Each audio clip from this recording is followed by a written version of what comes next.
পরম প্রেমময় শ্রী শ্রী ঠাকুরের সত্যানুসরণ গ্রন্থ থেকে বাণী পাঠ করছি। এগিয়ে যাও, কিন্তু মেপে দেখতে যেও না কতদূর এগিয়েছ, তাহলে আবার পিছিয়ে পড়বে। অনুভব করো, কিন্তু অভিভূত হয়ে পড়ো না, তাহলে চলতে পারবে না। যদি অভিভূত হতে হয় তো ঈশ্বর প্রেমে। যত পারো সেবা করো, কিন্তু সাবধান, সেবা নিতে যেন ইচ্ছা না হয়। অনুরোধ করো, কিন্তু হুকুম করতে যেও না। কখনো নিন্দা করো না, কিন্তু অসত্যের প্রশ্রয় দিও না। ধীর হও, তাই বলে আলসে দীর্ঘসূত্রী হয়ে পড়ো না। ক্ষিপ্ত হও, কিন্তু ধীর হয়ে বিরক্তিকে ডেকে এনে সব নষ্ট করে ফেলো না। বীর হও, কিন্তু হিংস্র হয়ে বাঘ ভাল্লুক সেজে বসো না। স্থির প্রতিজ্ঞ হও, গোয়ার হও না। তুমি নিজে সহ্য করো, কিন্তু যে পারে না তাকে সাহায্য করো। ঘৃণা করো না, সহানুভূতি দেখাও, সাহস দাও।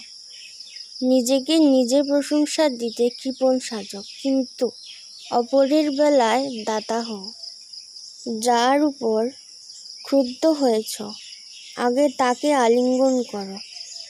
নিজ বাটিতে ভোজনের নিমন্ত্রণ করো, ডালা পাঠাও, এবং হৃদয় খুলে বাক্যালাপ না করা পর্যন্ত অনুতাপের সহিত তার মঙ্গলের জন্য পরমপিতার কাছে প্রার্থনা করো। কেননা বিদ্বেষ এলেই ক্রমে তুমি সংকীর্ণ হয়ে পড়বে, আর সংকীর্ণতাই পাপ। যদি কেহ তোমার কখনো অন্যায় করে আর একান্তই তার প্রতিশোধ নিতে হয়, তবে তুমি তার সঙ্গে এমন ব্যবহার করো যাতে সে অনুতপ্ত হয়। এমনতর প্রতিশোধ আর নেই। অনুতাপ তুষানল, তাতে উভয়েরই মঙ্গল। বন্ধুত্ব খারিজ করো না, তাহলে শাস্তিতে সমবেদনা ও সান্ত্বনা পাবে না।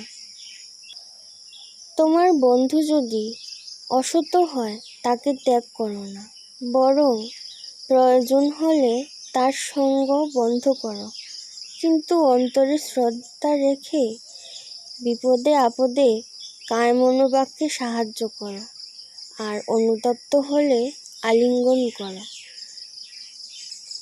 তোমার বন্ধু যদি কুপথে যায় আর তুমি যদি তাকে ফিরাতে চেষ্টা না করো বা ত্যাগ করো, তার শাস্তি তোমাকেও ত্যাগ করবে না।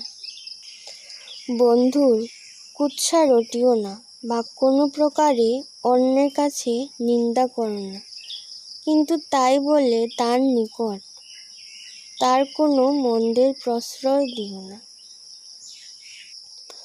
বন্ধুর নিকট উদ্ধত হও না, কিন্তু প্রেমের সহিত অভিমানে তাকে শাসন করো। বন্ধুর নিকট কিছু প্রত্যাশা রেখো না, কিন্তু যা পাও প্রেমের সহিত গ্রহণ করো। কিছু দিলে পাওয়ার আশা রেখো না, কিন্তু কিছু পেলে দেওয়ার চেষ্টা করো। জয় গুরু।